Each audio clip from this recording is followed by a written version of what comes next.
as I saw this game in the box from Mark from Fresh Meadows, New York, I knew it would go in one of two piles. Was it a crap licensed game, the kind that the Famicom was awash in, and by extension the NES, and let's be honest with ourselves, we're talking about everything LJN ever did on the NES, or was it one of those games that just happened to have a recognizable figurehead, say Mike Tyson, but was still deep down a really good game? Let's face it, Jackie Chan's had his face on some rather suspect media in his time. Come on, Shanghai Noon? That wasn't a good idea before they slapped Owen Wilson's misshapen schnoz on there. So where would this game land?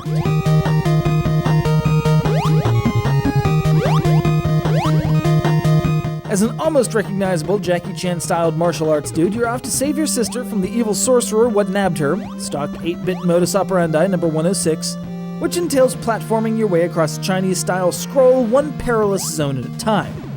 Fortunately, the scroll looks really good, the sprites look really good, the animation's kind of remarkable for this particular moment in gaming history, and the action is fine-tuned to be challenging, but not 1980s arcade broken. Jackie's got a fairly diverse array of standing, jumping, and crouching attacks to go along with solid controls and a power-up system featuring hurricane kicks, sky attacks, and other super premium techniques you probably know from your latest drunken cinematic pursuits.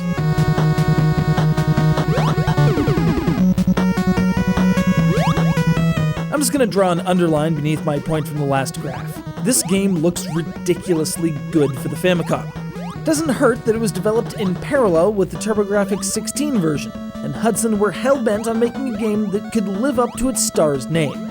They certainly went the extra mile, crafting huge bosses, which, unfortunately, can suffer from sprite flicker at the later stages, but that's more of a hardware shortcoming than anything they could have fixed, and putting the whole thing in front of one of the best soundtracks I've ever heard on the system that didn't come out of Square, Capcom, or Nintendo. While I've occasionally had complaints against games with huge sprites, let's be fair, I've had complaints when that game happens to be Mega Man and it throws off the platforming.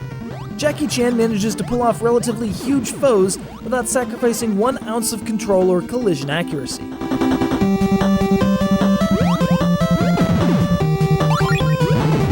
So out of those two categories I postulated earlier, this one certainly goes in the latter. A game with a recognizable figurehead and enough game behind it to make good on the name. But here's the best part.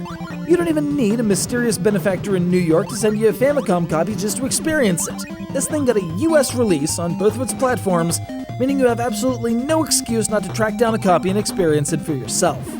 But if your brain locks up and you find that you can only speak in quotes from Rush Hour for a week and a half, Classic Game Room cannot be held responsible, and that's your own fault for watching anything Chris Tucker was involved in. You know, besides The Fifth Element. You get a pass for that one.